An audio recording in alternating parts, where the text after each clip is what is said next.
اس کے بعد یہ اتحادی ہمارے سے علیحدہ ہوتے ہیں، اور پھر یہ جناب ہمارے سندھ ہاؤس کے اندر منڈی لگتی ہے، اور سب کے سامنے 20-20 کروڑ کی قیمت آفر ہو رہی ہوتی. کتنے ہمارے ایم این ایس کو انہوں نے پیسے آفر کیے، اور اس کے بعد گورنمنٹ گر جاتی ہے. میرا سب سے پہلا سوال یہ کہ ہمارے 2 سال جو پہلے تھے وہ سب سے مشکل تھے. ہم جب آئے گورنمنٹ کا دیوالیہ نکلا ہوا تھا. ہمیں سارے باہر اگر میری نہ مدد کرتے ہمارے دوست ملک یو اے ای، سعودی عربیہ اور چائنا، تو ہمارے پاس تو پیسے نہیں تھے، ہم ڈیفالٹ کر گئے تھے. تو بڑی مشکلوں سے پہلا سال گزارا. اس کے بعد دوسرے سال میں کرونا آ گیا، کووڈ-19. وہ بڑا مشکل ہمارا سال کہ لوگ دنیا کہے لاک ڈاؤن کرو، ہم کہیں لاک ڈاؤن کریں گے ہمارے لوگ بھوکے مر جائیں گے. بڑی ایک وہ ملک تھا جس نے سارا پریشر برداشت کر کے کمپلیٹ لاک ڈاؤن نہیں کیا، اور دنیا مثال دینا شروع ہوگی اس کے بعد 2-1.5-2 سال کے بعد کہ پاکستان نے جس طرح کرونا وائرس کو ہینڈل کیا ہے یہ دنیا کے لیے مثال ہے. 5 ٹاپ ملک تھے جن میں ایک پاکستان تھا 190 ملکوں میں جس نے سب سے بہترین طریقے سے اس کو ہینڈل کیا. اپنے لوگوں کو بھی بچا لیا، غریبوں کو بھی بچا لیا، اپنی اکانومی کو بھی بچا لیا. تو 2 سال بڑے مشکل تھے. تو انہوں نے لوٹا ہونا تھا تو 2 سال پہلے ہو جاتے، تب ہوتے. اتحادیوں نے جانا تھا تو جب لوگ مشکل میں تھے تب جاتے. یہ کب گئے ہیں؟ اکنامک سروے آف پاکستان کے مطابق جو ہمارے 2 سال تھے، پچھلے 2 سال، اس کے اندر پاکستان کی جو گروتھ ریٹ تھی وہ پہلے تیسرے سال میں 5.6% اور اس سال 6%. اس کا مطلب کہ 30 سالوں میں یہ سب سے بہترین ہماری ملک کی معاشی پرفارمنس تھی.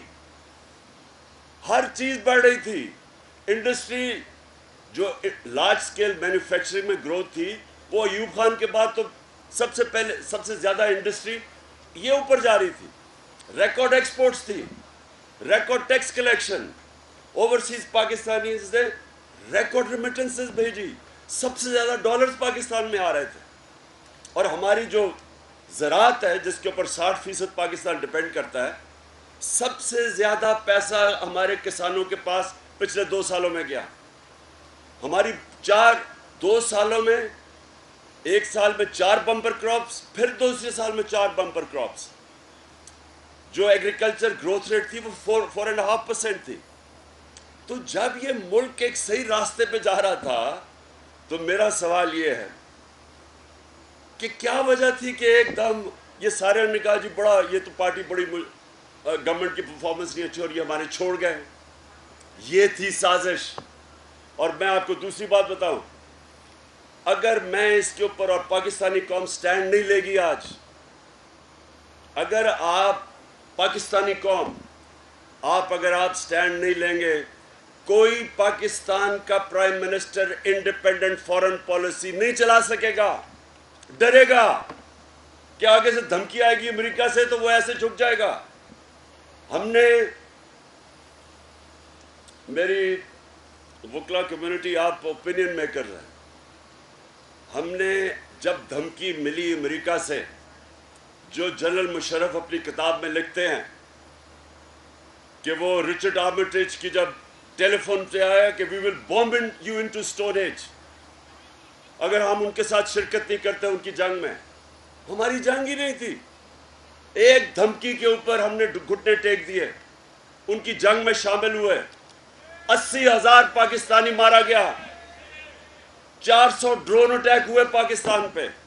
دنیا کی تاریخ میں یہ کوئی مثال ہی نہیں ملتی کہ آپ کا ایلائی جس کے لیے آپ جنگ لڑ رہے ہیں وہ آپ پہ ہی بمباری کر رہا ہے. 400 ڈرون اٹیکس ہوئے، کتنے بے قصور لوگ مارے گئے. کون سے حکمران نے کھڑے ہو کے کہا کہ یہ سارے ہیومینیٹیرین لاز کی خلاف ورزی ہے؟ کوئی دنیا کا قانون آپ کو اجازت نہیں دیتا ٹو بی جج، جوری اینڈ ایکزیکیوشنر. آپ فیصلہ کر رہے ہیں 8,000 میل دور سے، کمپیوٹر گیمز کھیل رہے ہیں کہ اچھا جی یہ دہشت گرد ہے، بٹن دبایا وہ سارا نیچے. کون نیچے مرا کسی کو نہیں پتا. چھوٹے چھوٹے گوشت کے ٹکڑے لوگوں کے ملتے تھے. کون سا ملک اجازت دیتا ہے؟ یہ ہے غلامی. اور اس غلامی کے اگینسٹ میں کھڑا تھا. میرے لیے بھی بڑا آسان تھا کہ ان کو کہتا جی میں روس نہیں جاتا. اور روس، اب یہ سنیں ذرا، آج انہوں نے جو پٹرول کی اور ڈیزل کی قیمت بڑھائی ہے، جس کا ساری اکانومی کے اوپر افیکٹ پڑے گا، بیچارہ نچلا طبقہ پس جائے گا، سفید پوش پس جائے گا. اس کے جو ریپرکشنز آئیں گے، اس کی جو انفلیشن ہے 30% سے اوپر انفلیشن جائے گی. 30% اوپر انفلیشن کا مطلب کہ جو تنخواہیں ہیں لوگوں کی، جو تنخواہ دار طبقہ خاص طور پہ، وہ کیسے گزارا کرے گا؟ تو ہم کیوں گئے تھے روس؟ ہمیں روس سے، ہم تعلقات ٹھیک کر رہے تھے، ہم نے گیس لینی تھی. ہم نے وہاں سے، روس سے گندم 20 لاکھ ٹن گندم لینی تھی. اور پھر جب ہم وہاں گئے تو پتہ چلا کہ وہ ہمیں 30% کم کے اوپر ہمیں تیل دیں گے. تو ہمارے لیے تو روس کی ٹرپ اس لیے امپورٹنٹ تھی کہ میرے لوگوں کے لیے فائدہ تھا، مجھے ذات کا تو کوئی فائدہ نہیں تھا. امریکہ حکم کرے کہ جی نہیں آپ کیوں روس گئے ہیں؟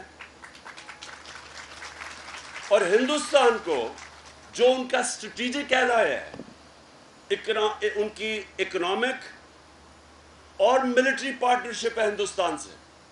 ہندوستان آج 40% کم قیمت پہ روس سے تیل خرید رہا ہے. آج ہم نے جب یہ پتہ نہیں کتنی، تقریباً 88 یا 90 روپے ہم نے جب اس کی قیمت بڑھائی ہے تیل اور ڈیزل کی، ہندوستان نے 25 روپے لیٹر کم کی ہے قیمت، کیونکہ روس سے تیل مل رہا ہے ان کو. ہمیں کیوں نہیں اجازت؟ تو میرا سب سے بڑا مشکل، میں کبھی کسی بلیو ہی نہیں کرتا کہ کسی ملک سے ہماری دشمنی ہو. میں ملٹری سلوشن میں مانتا ہی نہیں ہوں. میں سمجھتا ہوں ہمارے سب سے اچھے تعلقات ہونے چاہیے. ہندوستان سے کوشش کی ہم نے تعلقات اچھے کرنے کی.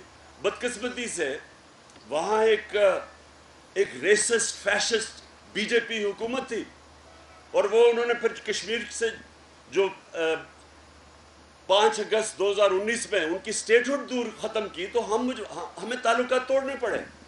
لیکن اس سے پہلے کوشش کی کہ ان سے ہم بات چیت سے اپنے مسئلے حل کریں. تو امریکہ تو میں تو سب سے بہتر جانتا ہوں امریکنوں کو. امریکنوں کے سامنے اگر آپ ان کے جھکتے جائیں گے، وہ آپ کو ڈو مور کہتے جائیں گے. آپ کو اپنے حقوق کے لیے کھڑا ہونا پڑتا ہے. اپنے ملک کے لیے، مفادات کے لیے آپ سٹینڈ لیں گے، وہ آپ کی عزت کریں گے. آپ ان کے جوتے پالش کریں گے، وہ آپ کو حقارت سے دیکھیں گے. میں ان کا مائنڈ سیٹ جانتا ہوں. تو وہ جو ڈونلڈ لو نے جب میسج دی کہ جی دھمکی دی کہ پرائم منسٹر کو ریموو کرو، تو وہ تو امبیسڈر کو کہہ رہا تھا جو میرے نیچے تھا. وہ فورن آفس تو میرے نیچے ہے، تو دھمکی کس کو دے رہا تھا کہ عمران خان کو ریموو کرو؟ جس کو بھی وہ کہہ رہا تھا، ایکشن شروع ہو گیا اس کے بعد. اور سب سے امپورٹنٹ چیز آپ کے لیے، میں اپنے وکلا کو کہتا ہوں کہ آپ یہ کہہ رہے ہیں نا کہ کانسٹیٹیوشن، کیا کانسٹیٹیوشن یہ الاؤ کرتی ہے کہ آپ کی منڈی لگی ہوئی ہے سندھ ہاؤس کے اندر اور 20 کروڑ کے اوپر آپ کے MNS بک رہے ہیں؟ یہ کون سی کانسٹیٹیوشن الاؤ کرتی ہے؟ اور کانسٹیٹیوشن الاؤ کرتی ہے کہ نیشنل سیکیورٹی کاؤنسل نے تسلیم کیا کہ مداخلت ہوئی ہے. تو جب مداخلت ہوئی ہے اور اس کے پاس، آپ کے پاس پوری ایویڈنس ہے کہ یہ اس سے پہلے پوری گیم مان رہی تھی، تو کیا اس کے اوپر انکوائری نہیں ہونی چاہیے تھی؟ کیا جو ہم نے سپریم کورٹ کے چیف جسٹس کو پاکستان کے پریزیڈنٹ نے وہ مراسلہ بھیجا ہے، وہ سائفر بھیجا ہے، تو کیا ان کو انویسٹیگیٹ نہیں کرنا چاہیے کہ اس طرح بڑا رجیم چینج؟ اور کیا پاکستان پہلا ملک ہے جدھر امریکہ نے رجیم چینج کروایا؟ مصدق کا پرائم منسٹر کو چینج کیا انہوں نے 1950s میں ایران کے اندر، جب شاہ ایران کو لے کے آئے. چلی میں لیندے کو چینج کیا. سینٹرل امریکہ اور ساؤتھ امریکہ میں ریگولر رجیم چینجز تھے. تو کیا یہ پہلی دفعہ تو نہیں ہوا؟ لیکن اگر ہم اس وقت سٹینڈ نہیں لیتے تو میں پھر سے آپ کو کہتا ہوں، جو بھی پاکستان کا پرائم منسٹر آئے گا، جب اس کو دھمکی ملے گی، وہ بھی وہی کرے گا جو جنرل مشرف نے کیا. ایک ہی ٹیلی فون کال کے اوپر سب کچھ، اپنے ملک کے مفادات کو قربان کرے گا کسی اور کی فورن پالیسی کے لیے.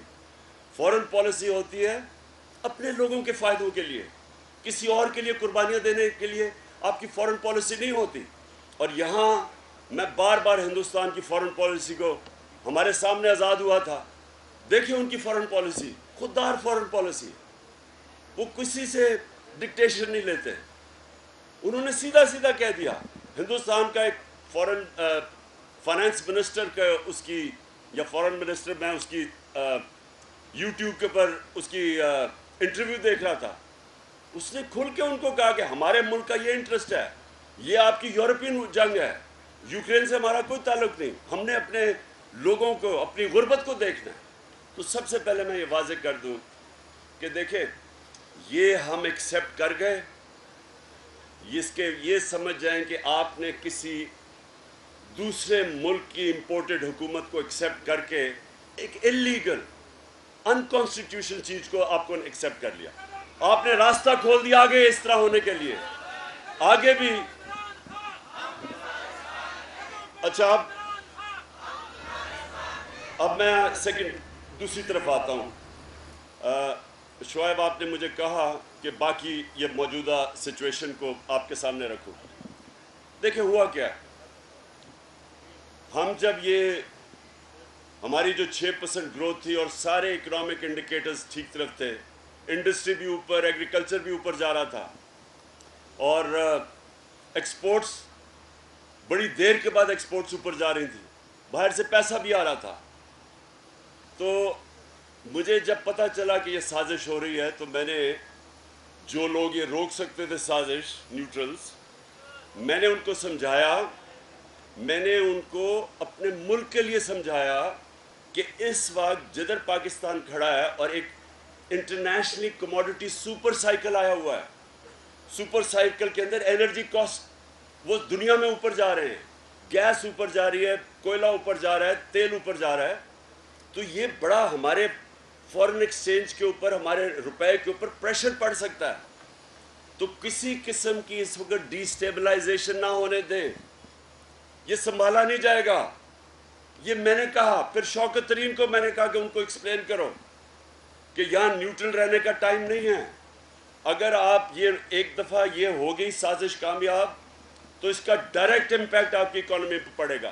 ہم نے بتایا پہلے, یہ نہیں کہ یہ ایسے ہو گیا, کیونکہ جیسے ہی کانفیڈنس مارکیٹ کا جاتا ہے اور وہ پھر ایک گورنمنٹ چلے, اگر تو بڑی تیاری کر کے کوئی گورنمنٹ آئی ہوتی, اس میں کوئی بڑے جینیسز بیٹھے ہوتے, اکانومسٹ بیٹھے ہوتے, تو وہ پھر بھی شاید کچھ آ کے کوئی روڈ میپ دے دیتے, آتے ساتھ ہی روڈ میپ دیتے کہ جی یہ ہم چیزیں کریں گے, تاکہ مارکیٹ کوئی ریلیکس کر دیتی کہ ہاں ان کے پاس کوئی پلان ہے. یہ آئے, ان کو نہ کوئی اندازہ کیا کرنا ہے, کوئی اس طرح کی احمقانہ سٹیٹمنٹس دینے شروع ہو گئے. وہ مارکیٹ اور ڈر گئی, روپیہ گرنا شروع ہو گیا, سٹاک مارکیٹ گرنی شروع ہو گئی, کیونکہ مارکیٹ میں خوف آنا شروع ہو گیا کہ ان کو تو پتہ ہی نہیں ہے, ان کے پاس تو روڈ میپ ہی نہیں ہے. پھر بجائے کانسنٹریٹ کریں اکانومی کے اوپر, ان کا صرف ایک انٹرسٹ تھا کہ NRO2 لے لو.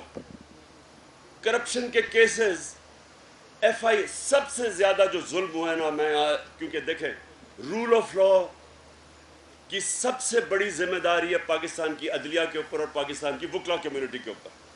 اب یہ جو رول آف لا کی دھجیاں اڑ رہی ہیں, یہ آپ کی آنکھوں کے سامنے آپ کے رول آف لا کی قبر کھود کے اس کے اوپر رولر پھیرا جا رہا ہے. یہ مجھے سمجھائیں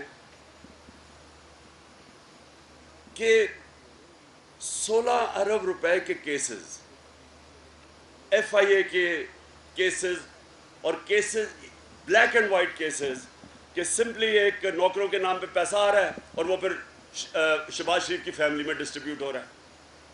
یہ اوپن اینڈ شٹ کیس تھا. پہلے تو یہ 1 سال پہلے فیصلہ ہو جانا چاہیے تھا, وہ کیس ہی نہیں لگتا تھا, لمبی ڈیٹس مل جاتی تھی. طاقتور کے لیے تو, ہمارے لیے ملک میں ان کو قانون کے نیچے لانا ایک جہاد ہے. طاقتور قانون کے نیچے نہیں آتا. میں نے 3 سال کوشش کرتا رہا کہ یہ جو, اور ہمارے زمانے کے کیسز نہیں تھے, یہ میں سب کو آپ کو بتا دوں. کہتے ہیں جی انتقامی کارروائی ہے, وہ کیسز تو سارے ان کے دور کے تھے. وہ اسحاق ڈار ان کے دور کا بھاگا ہوا ہے, نواز شریف کے بیٹے ان کے دور کے بھاگے ہوئے ہیں, شہباز شریف کا دماد ان کے دور کے بھاگا ہوا ہے. ہم تو پاور میں نہیں تھے تب. تو یہ جو کیسز ہیں، اب یہ کیسز کے پہلے تو ایف آئی اے کے کیسز سارے انہوں نے آفیسر چینج کیے. اب تک ہماری نالج کے مطابق 6 کیجولٹیز ہو چکی ہیں. 4 وہ لوگ جس میں مقصود چپڑاسی بھی تھا، اس کو وہ ہارٹ اٹیک سے گیا. اس کے جو کیش بوائز تھے، کوئی گلزار تھا وہ گیا. 4 لوگ وہ گئے. 2 جو انویسٹیگیٹرز تھے، ایک ڈاکٹر رضوان وہ ہارٹ اٹیک سے مرا، دوسرے انویسٹیگیٹر کو ہارٹ اٹیک ہوا. اور کل پتہ چلا کہ وہ جو اینٹی کرپشن کا جو فیصل آباد کے بڑے بڑے کرمنلز کو انویسٹیگیٹ کر رہا تھا، اس نے اپنے آپ کو خودکشی کر لی، پھانسی دے دی. تو یہ آپ کے سامنے پاکستان کا رول آف لا دفن ہو رہا ہے. اس کے بعد نیب، اب جناب نیا لا آ گیا ہے. بلے دودھ کی حفاظت کیا کریں گے آپ؟ نیب کے اوپر بیٹھ گیا ہے، نیب کے اوپر بیٹھ گئے ہیں شہباز شریف صاحب. ایف آئی اے کے اوپر بیٹھ گئے شہباز شریف. انہوں نے جو نیا قانون پاس کیا، سارے پرانے کیسز کرپشن کے سب ختم ہو جائیں گے. اربوں روپے کے کیسز ختم ہو جائیں گے، اور ان کے زمانے کے بنے ہوئے ہیں. یا تو کہنا کہ جی ہم نے بنائے ہیں، تو کہیں اچھا جی ہم تو مخالف گورنمنٹ تھے. ان دونوں کے جو 10 سال میں یہ کیسز تب کے بنے ہوئے ہیں. تو یہ سوچ لیں کہ نیب ختم، سارے پرانے کیسز ختم. پارلیمنٹ کا یہ حال ہے اب اسمبلی کا کہ جب راجہ ریاض اپوزیشن لیڈر بن جاتا ہے جو کہتا ہے میں نون لیگ کے ٹکٹ پہ اگلا الیکشن لڑوں گا، اس کا مطلب پارلیمنٹ ختم، اس کا مطلب اپوزیشن زیرو.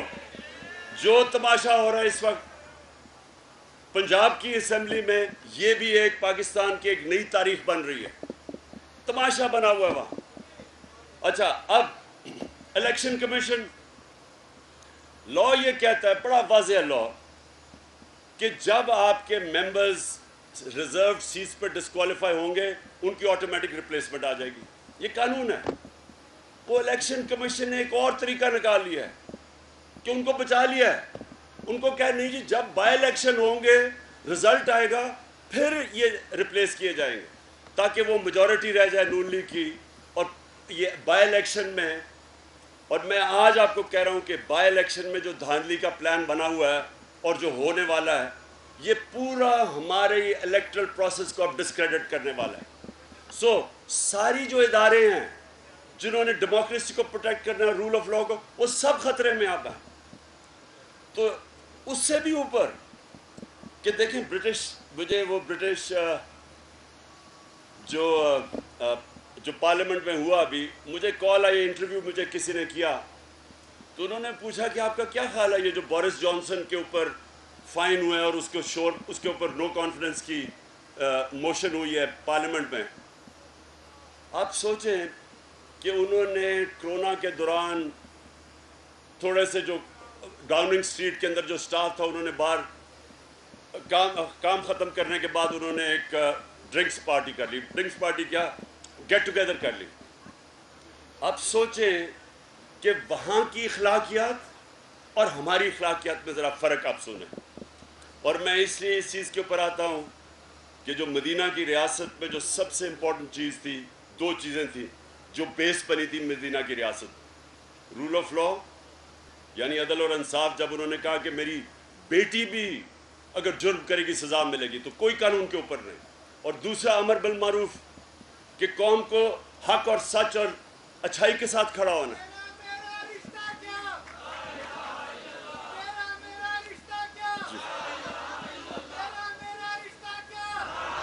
جی سنیں ذرا، یہ دیکھیں کہ وہ ملک، مسلمان تو ہم ہیں، امر بالمعروف کا تو ہمیں حکم ہے، رول آف لا کا ہمیں حکم ہے. اب وہاں دیکھیں کہ ادھر صرف اور صرف انہوں نے کہا کہ اس نے، پرائم منسٹر نے جو قانون لوگوں کے لیے تھے، اپنے آپ کو اس سے اوپر رکھا، اس کے لیے نو کانفیڈنس. یہاں ساری قوم کے سامنے جو 30 سال سے لوگوں کے اوپر کرپشن کیسز تھے، پہلی دفعہ NRO ون لیا مشرف سے، سارے کیسز جو ان کے دو دفعہ ان کی حکومت کرپشن پہ گئی تھی، سارے چارجز زرداری کے اوپر نواز شریف نے لگائے تھے. زرداری کو جیل نواز شریف نے ڈالا تھا کرپشن پہ.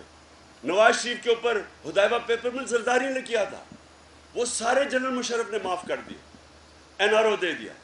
اب یہ NRO 2 ہے جو 10 سالوں کے اندر سب کچھ ہے وہ معاف ہونے لگا ہے. تو میرا سب سے بڑا پوائنٹ یہ اپنی وکلا کمیونٹی سے کہ اگر یہی ہونا ہے تو وہ بیچارے جو جیلوں میں غریب بھرے ہوئے ہیں ان کا کیا قصور ہے؟ پھر ان کی تو چھوٹی چھوٹی چوریاں ہیں.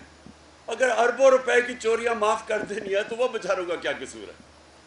یہ بہت امپورٹنٹ ہے آپ کے لیے کہ حضرت علی رضی اللہ تعالیٰ کا اسی پہ قول ہے کہ کفر کا نظام چل جائے گا لیکن ظلم اور ناانصافی کا نظام نہیں چل سکتا. اس طرح کا نظام نہیں چل سکتا. یہ جو اکانومی ہماری ہے یہ ڈائریکٹلی ڈیپینڈنٹ ہے رول آف لاء پہ. آپ کا جب رول آف لاء، کوئی دنیا میں ملک بتا دیں جدھر رول آف لاء ہو اور وہ غریب ہو، ایک ملک مجھے بتا دیں. اور ایک ملک مجھے بتا دیں جدھر رول آف لاء نہیں ہے اور وہ امیر ہے. سوئٹزرلینڈ کی کوئی وسائل نہیں ہے سوئٹزرلینڈ کے پاس. ہمارے جو ناردرن ایریاز ہے یہ سوئٹزرلینڈ سے دگنا سائز ہے اور اس سے بہت زیادہ خوبصورت ہے کیونکہ میں نے دونوں جگہ دیکھی ہوئی ہے. سوئٹزرلینڈ صرف پہاڑوں سے اور گایوں سے اور دودھ اور وہ چیز بنا کے وہ دنیا کا خوشحال خطہ ہے کیونکہ رول آف لاء انڈیکس میں سوئٹزرلینڈ میں 99.9 رول آف لاء انڈیکس ہے. آپ کو اور ہم سب کو شرم بھی آئے گی یہ سن کے کہ مسلمان دنیا شاید ہی کوئی مسلمان ملک ہے جس کا 20% سے زیادہ رول آف لاء انڈیکس پہ ہے. ہم سب نیچے ہیں. ہمارا جنگل کا قانون زیادہ ہے کہ جس کی طاقت اس کی بھینس. اور یہاں آپ دیکھیں کہ یہ جو رول آف لاء کی تباہی ہو رہی ہے، اس لیے آپ سب کو رول آف لاء کے ساتھ پاکستان کی اخلاقیات، ہماری مورل سٹینڈرڈ جو تباہ ہو رہی ہیں کہ آپ کو جرمنی اور جاپان تباہ ہو گئے تھے سیکنڈ ورلڈ وار میں، دونوں 10 سال میں کھڑے ہو گئے کیونکہ وہاں اخلاقیات کو بوم نہیں کر سکے. وہ جب اخلاقیات اور موریلٹی ایک معاشرے کی انٹیکٹ ہے وہ پھر کھڑا ہو جاتا ہے. لیکن لیبنان، میں مثال لیبنان کی دیتا ہوں کہ میں آج سے کوئی 40 سال پہلے وہ دبئی کو کوئی نہیں جانتا تھا، سارے بیروت جایا کرتے تھے. سب سے مڈل ایسٹ کے اندر جو جگہ جانے کی تھی خوشحال وہ لیبنان تھا.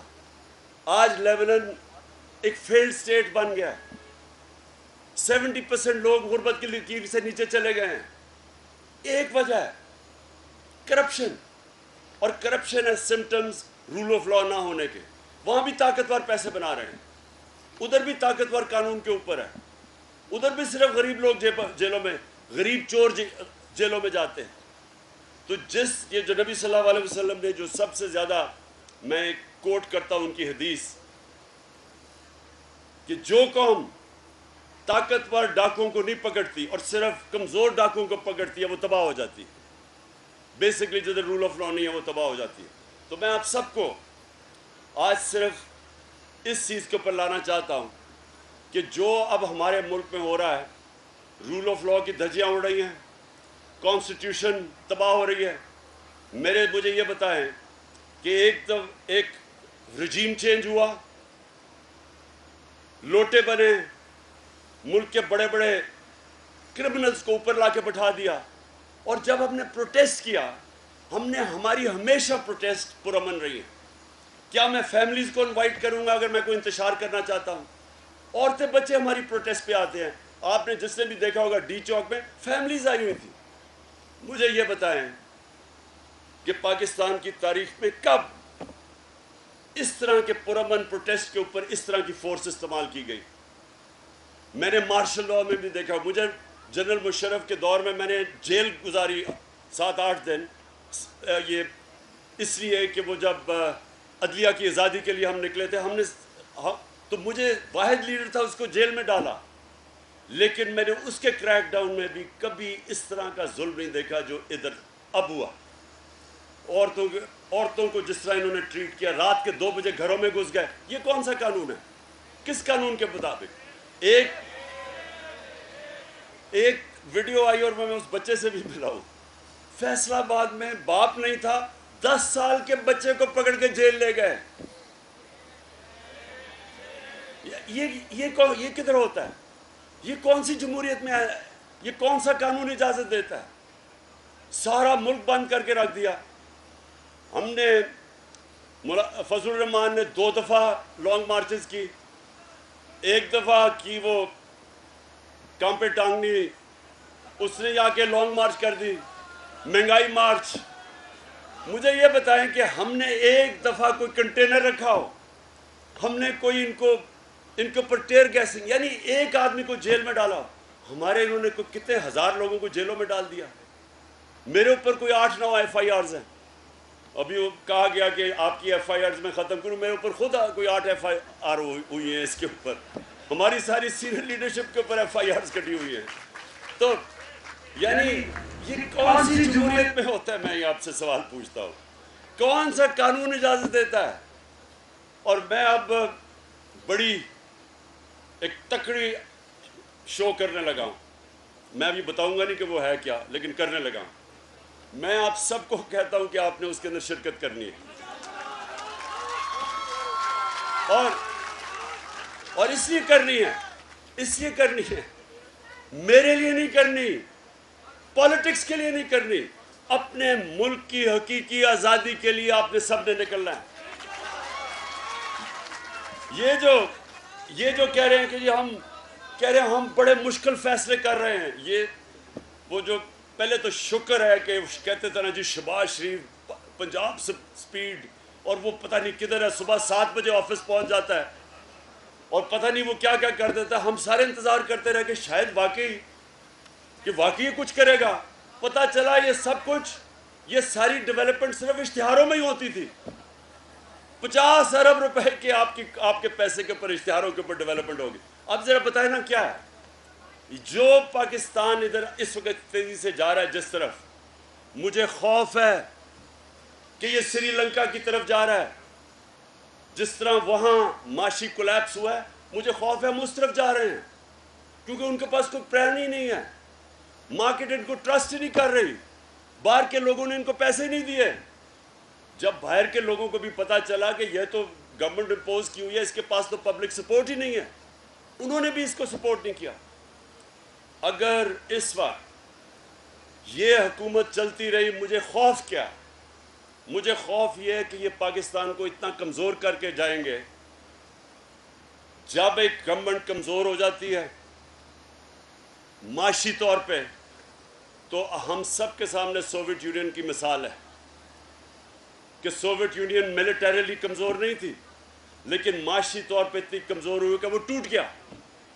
ہمیں وہاں یہ نہ لے جائیں کہ جب پھر ہمیں بیل آؤٹ کرنے آئیں, وہ پھر جو ہمیں کنڈیشنز لگائیں گے وہ ہماری ساورنٹی, ہماری آزادی کو کمپرومائز کرے گا.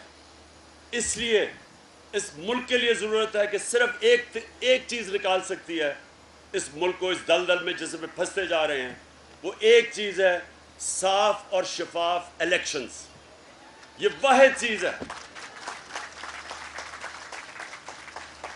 اور میں آج یہاں آپ کے اپنی معزز باشعور وکلا کمیونٹی کے سامنے کھڑے ہو کے یہ کہتا ہوں کہ آپ نے سب نے اس آزادی کی, حقیقی آزادی کی تحریک میں شرکت کرنی ہے. جس طرح ہمارے وکلا نے قائد اعظم کے ساتھ علامہ اقبال جو اس کے نظریاتی ہمارے لیڈر, وہ جو تحریک تھی, وہ اب اس کے بعد اس ملک کو حقیقی آزادی دلوانے کے لیے آپ سب نے نکلنا ہے. میں آخر میں صرف یہ آپ کو کہنا چاہتا ہوں کہ میرے 3.5 سال میں اس نتیجے پہ پہنچا ہوں کہ اللہ نے ہمارے ملک کو بہت کچھ دیا ہے, ہر قسم کی نعمت دی ہے. اور یہ اگر اس تھوڑی دیر یہ ملک اسی طرح چلتا جاتا جس طرح ایکسپورٹس اوپر جا رہی تھی, معیشت اوپر جا رہی تھی, انڈسٹری بڑھ رہی تھی, میں آپ کو یقین دلاتا ہوں کہ یہ ملک اتنی تیزی سے آگے بڑھ سکتا ہے. لیکن یہ کبھی بھی نہیں بڑھ سکتا اگر جس ملک میں رول آف لا کی دھجیاں جو اڑائی جا رہی ہیں, اور وہ کرمنلز جو بجائے ملک کا حالات ٹھیک کریں وہ صرف اپنے آپ کو NRO دینے کے لیے آئے ہیں، تب ملک کا کوئی مستقبل نہیں. اور اس لیے انشاءاللہ آپ نے انتظار کرنی ہے، میں نے آپ کو کال دوں گا اور آپ نے سب نے میرے ساتھ نکلنا ہے اور انشاءاللہ قانون کے بیچ میں رہیں گے. پرامن احتجاج ہوگا لیکن شرکت انشاءاللہ آپ سب نے کرنی ہے. پاکستان زندہ باد.